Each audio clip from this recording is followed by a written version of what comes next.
Hello, welcome back to another video. So this is actually going to be a questions type video with myself and Dustin. We're actually going to finally meet him. He has filmed answering some questions that we both agreed on. I've got the same questions in front of me and he's done his video. I'm a bit slow, but there we go. I'm always behind. So I'm going to answer the same questions that he's answered, and what you're going to see is his response and my response, and hopefully I'll give you a better understanding about the two of us and actually where we want to go and what we want to do with this channel, and a bit of back history as well. So with that, let's get on with the video. Hey everybody, it's me again, Dustin. I'm going to go through and answer some questions right now that Sarah's come up with, and that we've decided how to introduce ourselves on this platform. And the goal of this is just to share our journey with everybody who tunes in, and hopefully that we can show people that are struggling that there's hope, and possibilities are endless as long as you just keep showing up every day. So we really hope to reach some people like that. I'm not the best at this. I'm really nervous, so I hope you guys will bear with me. So it's been a couple days since I made my last video, which is new to me. I've been in and out of prison for 28 years. I just spent 10 years in prison. I was a severe drug addict. I have 10 years clean time under my belt. So this technology is really strange. A lot of this didn't go on, so it's kind of new, and stuff like that. But anyway, I would like to get into this, and I'll go by the questions. I've kind of explained who I am a little bit, but I'm going to do a little bit better, and then Sarah's going to answer for herself. So currently she lives in a different country. We met 2.5 years ago online, and my life's been transformed since I met her, and that's a whole different conversation that we'll get into. But what I'm really hoping is to pass on hope to people that are maybe getting out of prison, one that have spent numerous years incarcerated and are finding it hard to adjust and adapt. So that's the goal of me coming in and talking to people. I'm not a pro. I have no training.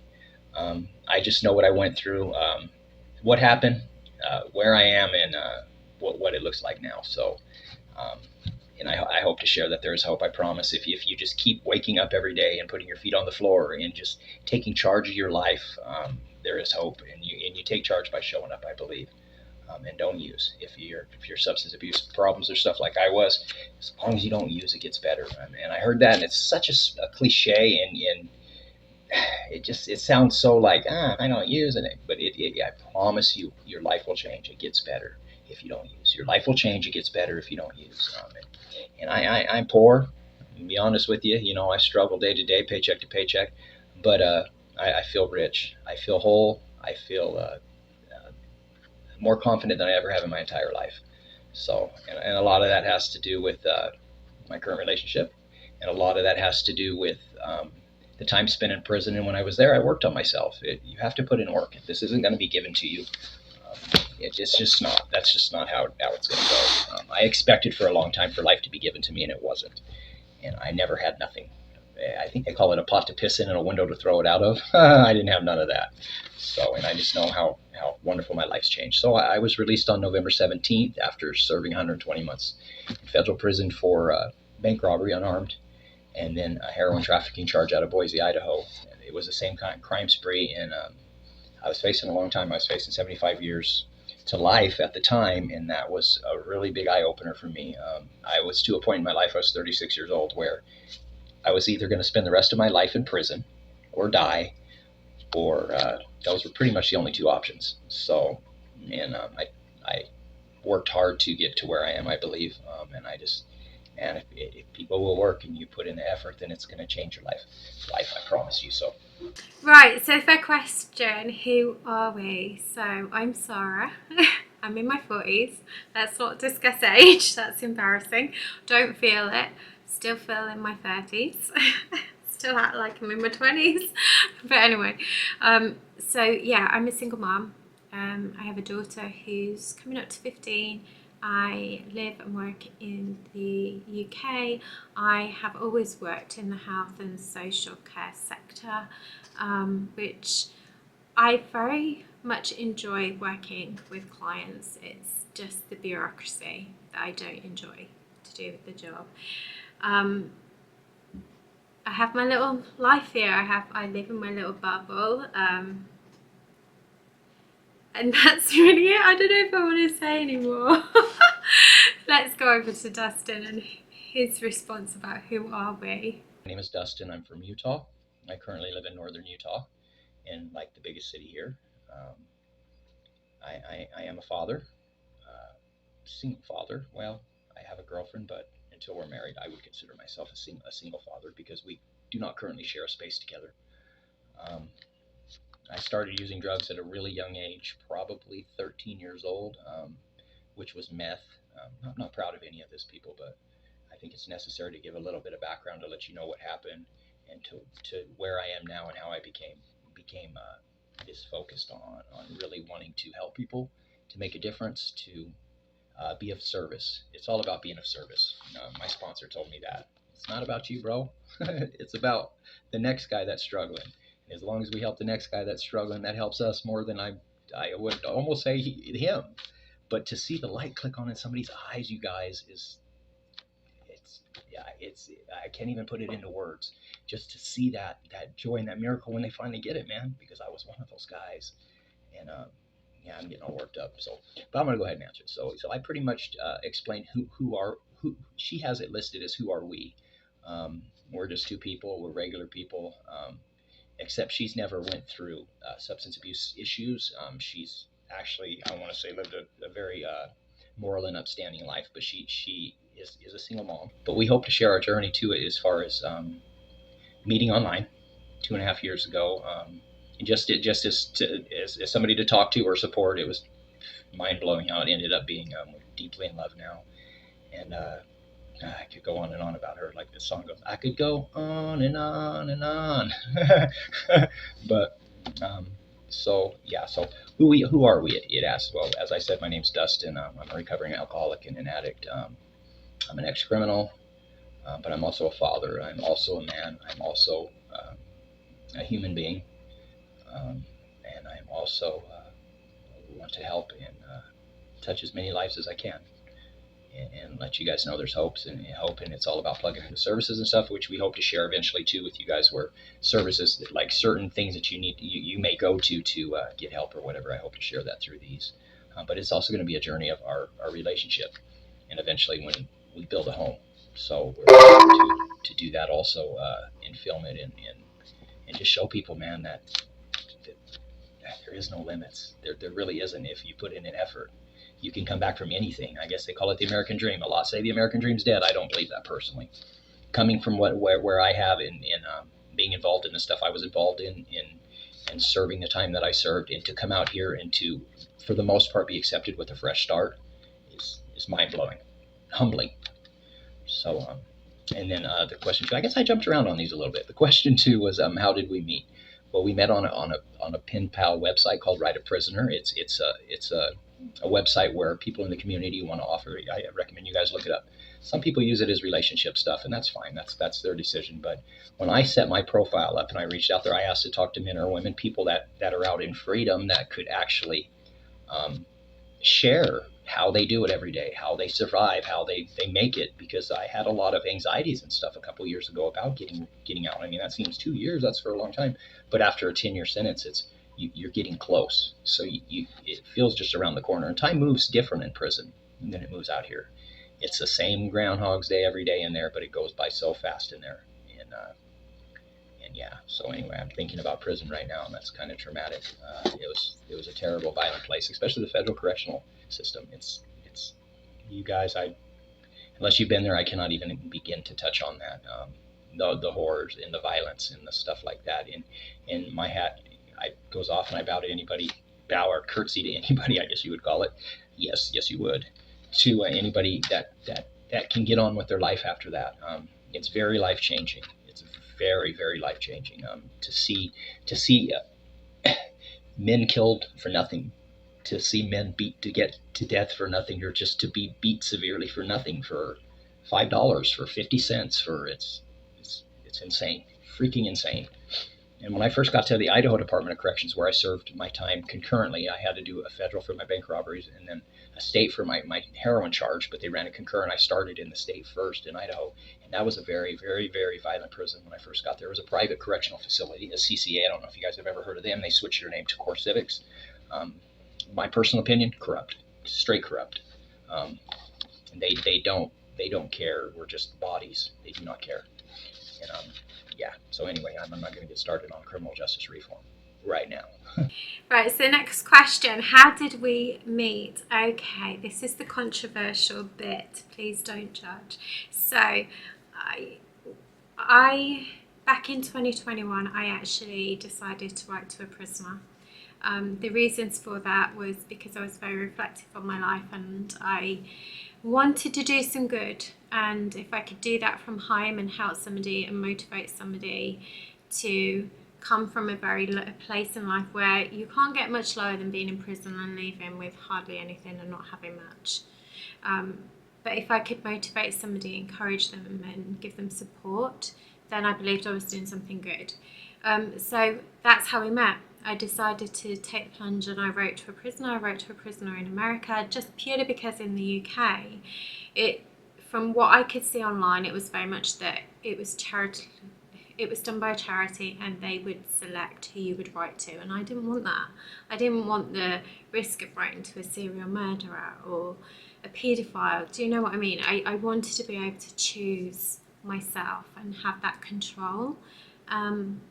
And I decided to do it in America because I thought, yeah, maybe there was a safety barrier for that as well, that they couldn't get to me if they were a psycho. There was always, obviously, when you take that plunge to write to a prisoner, you have got to be sensible. You've got to be cautious. You've got to be on your guard. They're not in prison because they're good people. They've done bad things in their life. So that is how we met. There was a site called writeaprisoner.com, which has many profiles, female and male, and his was one of the first that came up because it was newly advertised. So, and I really liked his profile. It stood out.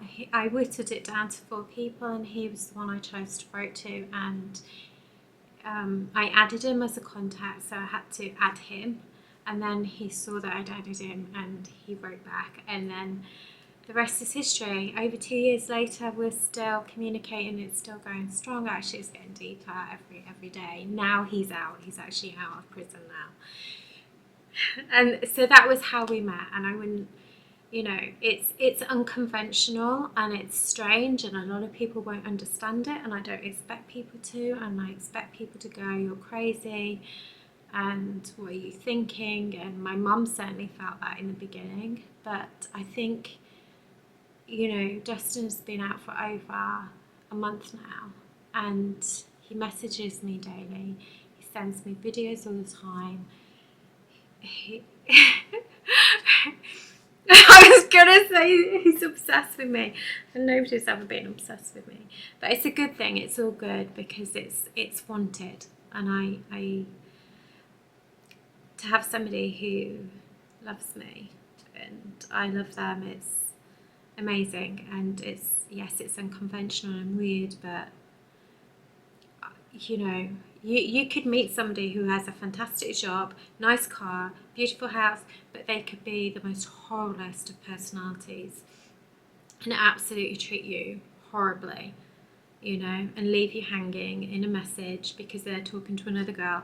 So I judge somebody on how they treat me, and he's consistent and he's loving and he does everything he can to try and protect me and look out for me and look after my feelings and everything.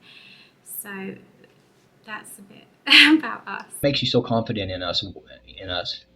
Why are we doing this channel? What inspired us? Well, I think I don't want to speak so much on Sarah. I want her to explain what is driving her. I know what is driving her. She's told me, but I would like for her to explain that.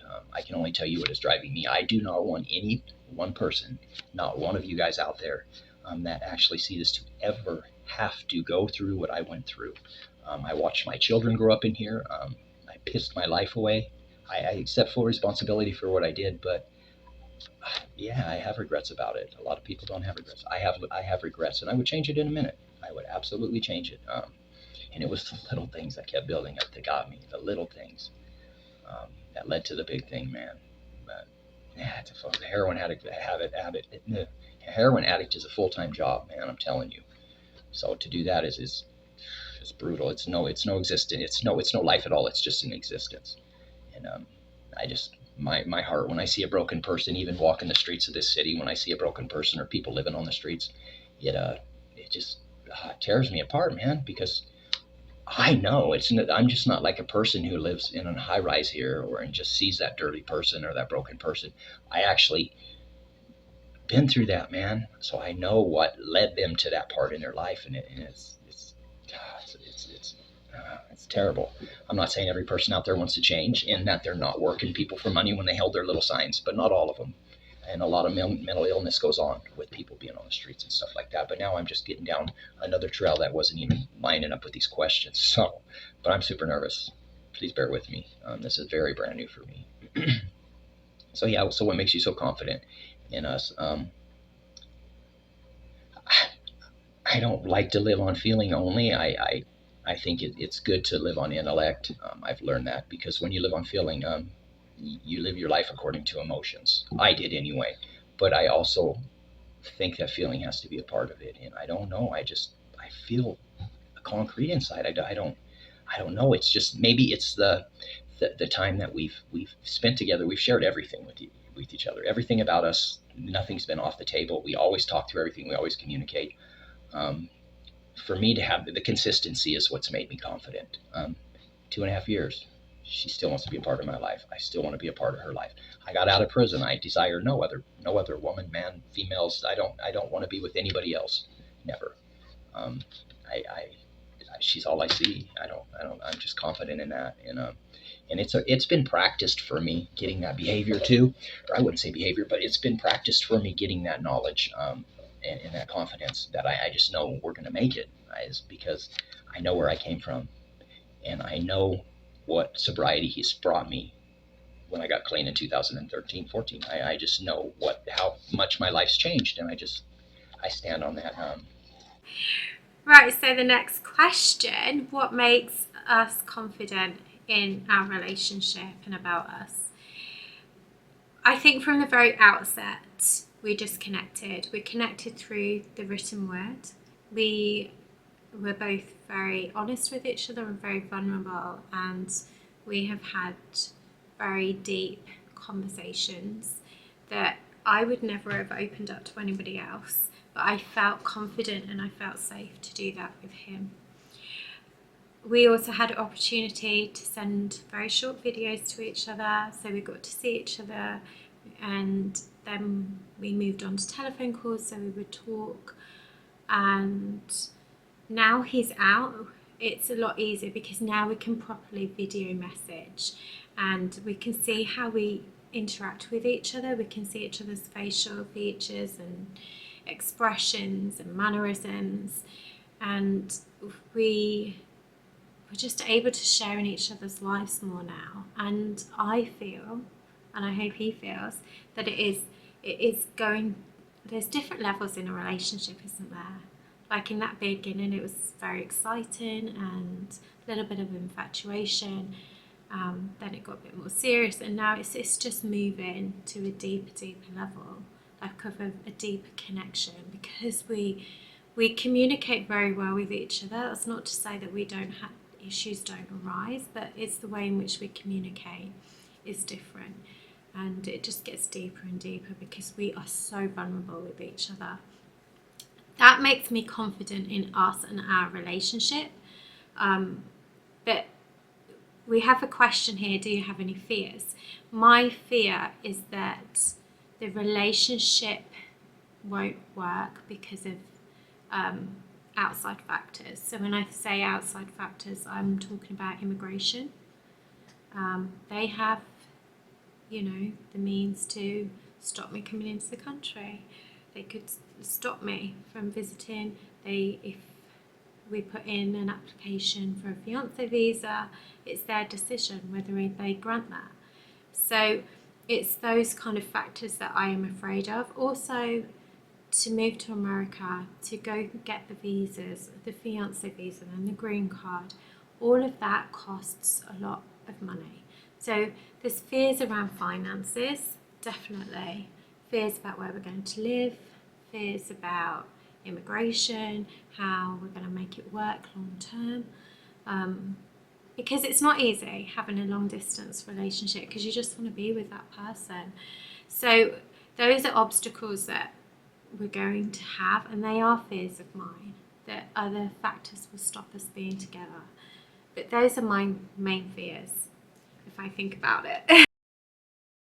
What makes us so confident? So back to the questions. Why are we doing this channel? Well, as I was saying earlier, we're doing this channel hoping to share experience, strength, and hope with people. And that is an AA term, but I think it could be broadly used everywhere. That's how people learn. I personally didn't want to listen to anybody that hadn't been there, that had no experience, no life experience as far as what I was going through. I didn't want to listen to them. So I'm hoping that when I tell somebody, if you're watching this and I tell you I know what you're feeling and I know what you've been through, that you understand that I know what you're feeling and I know what you've been through, and there is hope after that. Man, if you just put in the work. For me personally, it was getting involved in a 12-step program. That's not a fit for everybody. I get that. I don't believe in just one recovery method. So I believe everybody gets a different path. It could be a strong belief in God. It could be not a belief in God. I think that's personal. But so I think we're doing this channel because we both want to reach people, and she wants to reach a different kind of people, maybe abused women and children. I personally want to work with addicts and people getting out of prison, men getting out of prison, or before prison, men just going to jails and they're on their last leg before the judge sends them away. So that's who I hope eventually to work with. I'm hoping to pursue some certifications and hopefully a degree that will let me do this in the next 2 years. So why are we doing this channel? So this was my channel originally, and I stopped posting for over 2 years on it. And I decided to pick it back up with Dustin, and I want this to be our channel. And why are we doing this? Because I feel like we are two individuals that have gone through a lot in our lives. We lack confidence, we're broken people. Even though outwardly I don't look broken, inwardly I am. I have a lot of trauma myself that I have not fully dealt with. But actually what Dustin's doing is, because of his trauma as well, we're both able to share and we're able to support each other in a supportive, open, loving way. But we have a journey we want to go on together. There's our relationship journey. There is the hope that I'm hoping he'll put a ring on my finger. So then there'd be like the engagement and then the wedding and the wedding planning. But then there's the whole visa application process. Meeting him, spending time with him, spending time together. And long-term goals, we obviously relocation to America and buying some land and buying a home together, building a home that's sufficient and off-grid. But then also, I'm just realising I'm saying a lot, and I know Dustin was like, so look, I'm copying here. So long term, those are our personal goals and that we want to share on this channel, because it's about giving people hope and belief, and no matter what age you are in your life or whatever stage you are in your life, there's hope if you work towards it and you believe in yourself. And I know that Dustin is very passionate about recovery and helping people with addictions, because obviously his addictions contributed to the crimes that he committed, and those addictions stem from his childhood. So it's imperative that if you want to stop people from self-destructing, and committing crime, you have to help them when they're young, and you have to be supportive and open with that. And we both want to do that. I'm quite passionate about children's mental health. I think it's an area that lacks a lot of funding and understanding and support for people, especially from poorer backgrounds. And Dustin's very passionate about recovery and substance abuse and drugs and trying to reach people, and that's obviously something that we would like to do down the line together, both of us, to train as counsellors. I'm currently doing my training in counselling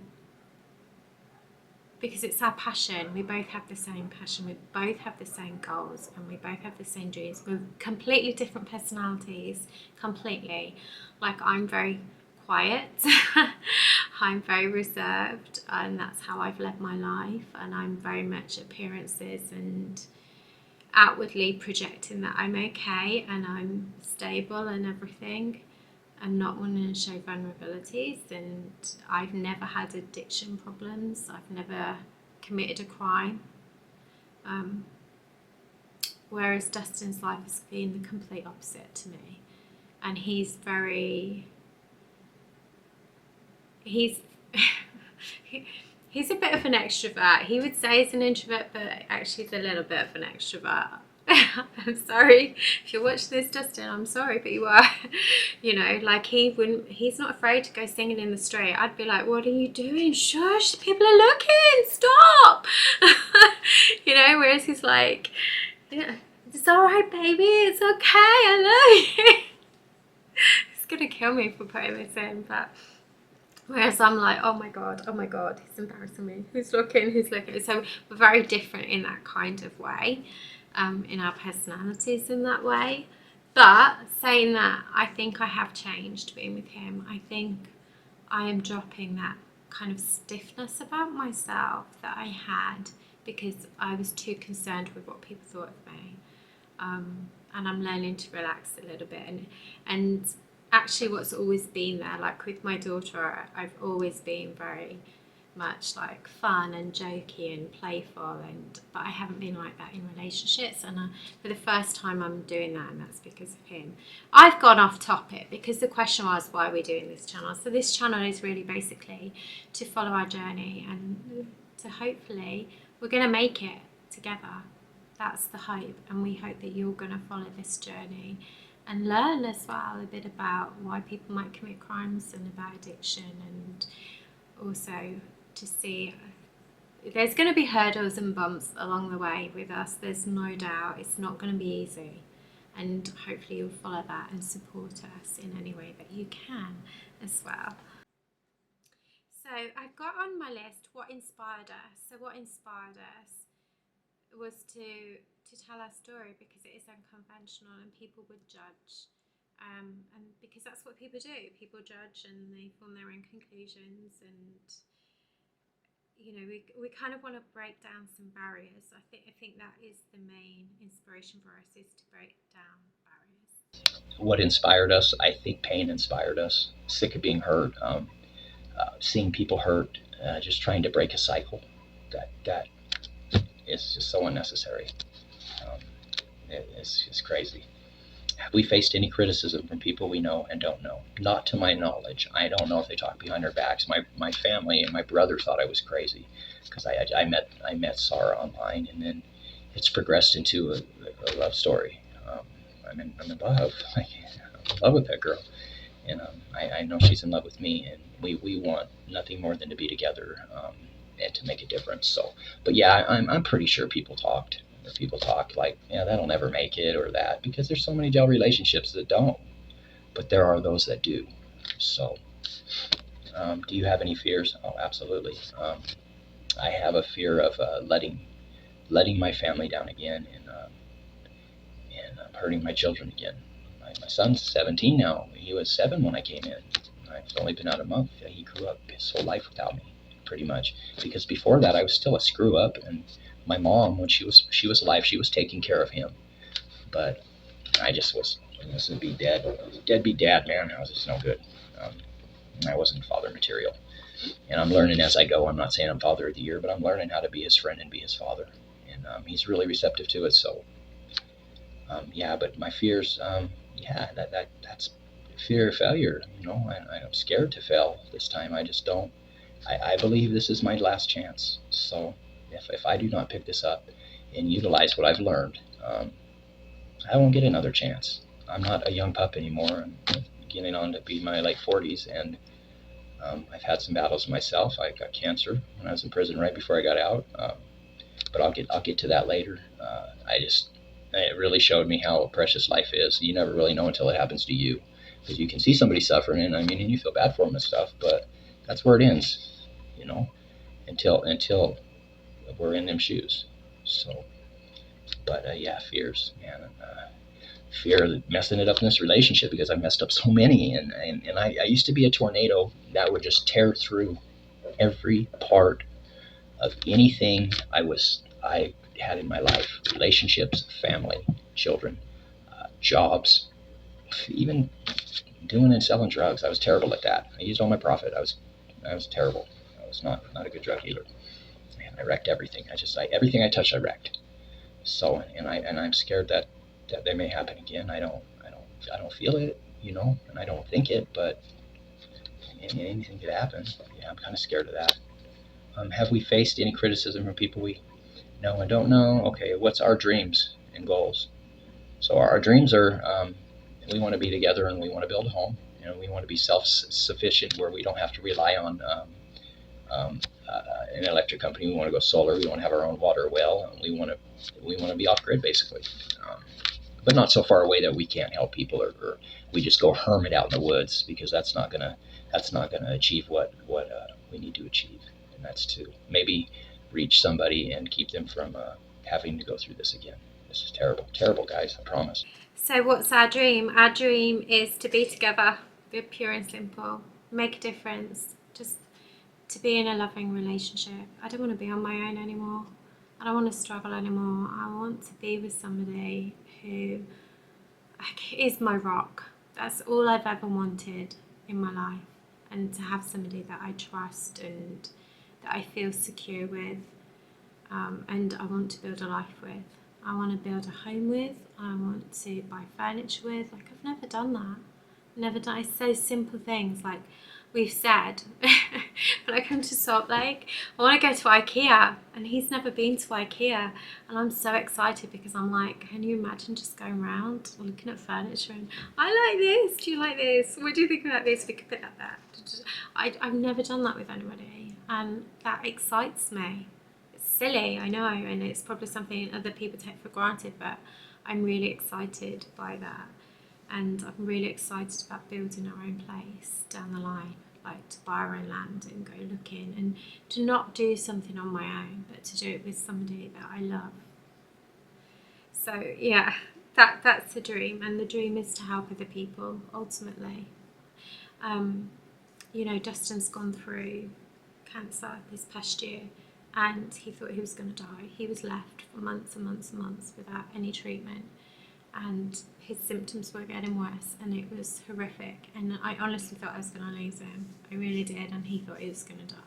So that puts a different perspective on things as well, and you become very clear about what you want for your dreams and your goals. They become clearer, like you have them set, but when you go through an experience like that, they become your focus. Okay, what has been the hardest moment? The hardest moment? I'll give them to you. You mean in building a relationship with her, and just when you make yourself vulnerable, that's the hardest moment, because you don't know if you're going to be rejected. But my sponsor told me, man, dude, just lay it all out on the table, all of it. Just lay it out. And if she picks it up and she accepts you, then cool. If she don't, then she don't. But make sure you lay it all out, so nothing comes out later, and nothing this and that. You know what I mean? Because I have done some shitty things in my life. You know what I mean? Got me to this point where I'm in prison and stuff, and where I was in prison. But yeah, so I just laid it all out, and it was hard. It was hard to hear the feedback. It was hard to yeah, just all of that whole thing. And then the other part is the hard part on being when I got released from prison after 10 years. was hard emotionally. I did not know how to process those emotions. There were so many different feelings and stuff that I just wanted it to stop, in any way I could get it to stop. But I was able to talk to my brother, and he kind of backed off a little bit and told me, hey, take some time, breathe, and that helped. And then Sarah, obviously, was great. But and then my sponsor Kelly, which people, you just ain't gonna sit there and get better. You got to reach out. I made an effort to reach out to these people and say, hey man, I don't feel right. I don't think I can do this anymore. And that's when he talked me through it. And my girlfriend, obviously, my biggest rock, man, she's so great.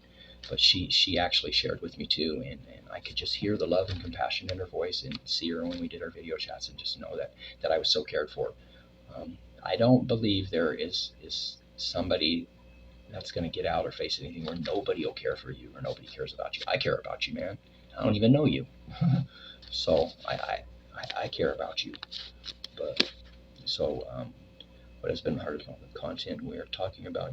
Yeah, I'm going to talk about being in prison also, which I have through this, and I've been in and out since I was 18 years old, just for little stuff, thefts and stuff like that. But they were little. They were a big deal, I guess. But they were tough on incarceration back in the 90s, early 90s, so they locked them all up, and especially in the small town where I grew up in.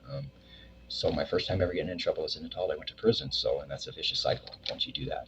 And then being a full-blown drug addict, about 14 years old, 15 years old, injecting drugs and stuff it's hard. It's a hard life, but I know if I can come back from it, you can too. I promise. So, and prostate cancer. So I keep saying so, and I apologize. I'm just not really good at this. I'm super nervous, but I should get better as I go along. Just please bear with me. Prostate cancer.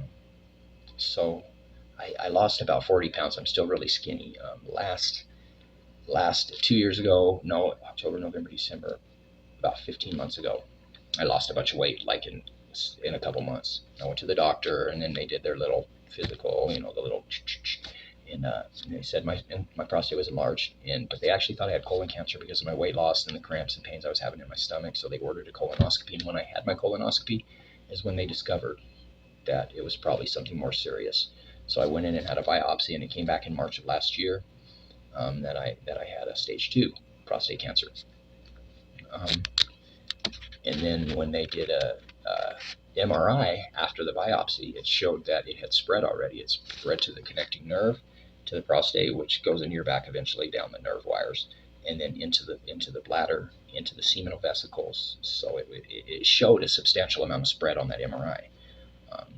It was terrible because they basically told me I was going to die in there, and I'm locked in a cell 24 hours a day on SAG in medical, and they basically tell me you're going to need chemo. It was basically telling me I was going to die. That's how I felt, and I never went through anything like that my entire life. It was the most stressful, extreme thing I've ever dealt with emotionally, ever. I don't know. It was hard thinking you're in a cell all the time, thinking this could be it. I'm to the end of this, and I don't get to see my children anymore, and I don't get to see my brother and my family and my loved ones, or just to walk down the street, to smell the air, to look at the stars at night, to just a number of things. What freedom is that maybe a lot of people take for granted until it's taken from your ass. It's not pretty, people. It's not pretty. But so I had a radical prostatectomy on the September 26th of this year, and when they took it to the lab for biopsy, it still showed that it had spread outside of the prostate, so that put me in stage 3. But it wasn't in my seminal vesicles, as the MRI showed, and it wasn't in any of my lymph nodes. So that means no chemo, thank God. And I got a pretty good chance. So I'm getting ready to probably start some radiation and androgen therapy in 90 days if my PSA doesn't continue to fall. So I'm just waiting. We're on a watch thing right now. So, but yeah, and then So it showed up microscopically in my bladder. But anyway, I had prostate cancer right before I got out. So then it was very, very hard. And it was hard on her. It was hard on Sarah because I couldn't write positive stuff all the time when I didn't feel positive. And that's the wonder of our relationship, is she was okay with that. She wanted me to be vulnerable, and she wanted me to share my story with her. And she never never backed off once. She never stepped back and said, I don't think so. She always pressed forward, and even though when she wasn't feeling it, I'm sure, because she goes through a lot too in her life. And she actually is out there, been doing life for her whole life. She's never been in trouble. She's always been the responsible mom. She's great, guys. I can't wait till you meet her. So leading on from that, what has been the hardest moment together? The hardest moment has undoubtedly been 2023. He was moved several times to different Fed prisons. We had lack of communication. We were like 5-minute call once a month, if that. We went through long periods of time of just relying on letters. It was very painful not being able to talk to him, because also he got diagnosed with prostate cancer, and it was like I was getting little bits of information, and then at one point he was like, it's spread, and from the time of them telling him he had cancer to the point of treatment, months and months and months went by, and his symptoms were getting worse, and he was getting more desperate. I was getting desperate, and it affected me so badly. To think that you could lose somebody before you've even met them, and because in this relationship there have been so many weird signs and canny things that have happened, even down to, like, I want to say the paranormal, and I know that sounds really strange, but it's true. The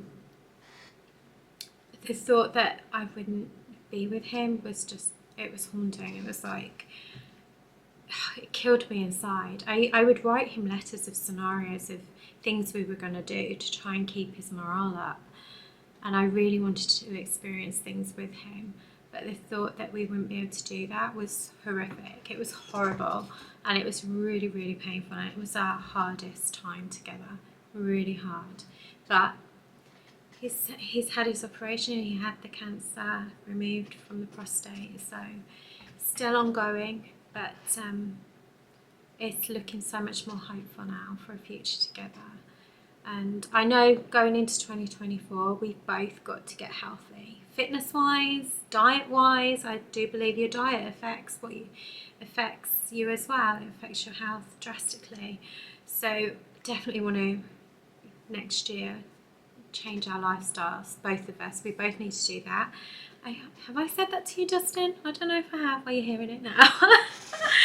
So yeah, that was the hardest moment. It was awful, and I think down the line we'll do a video on that prostate cancer, because I know it's something that Dustin is so angry about, how he was treated by the prison system for that. And remember, he was going through that and being told it's spread, and he had no contact with anybody, no family to support him. There was nothing. It was so bad.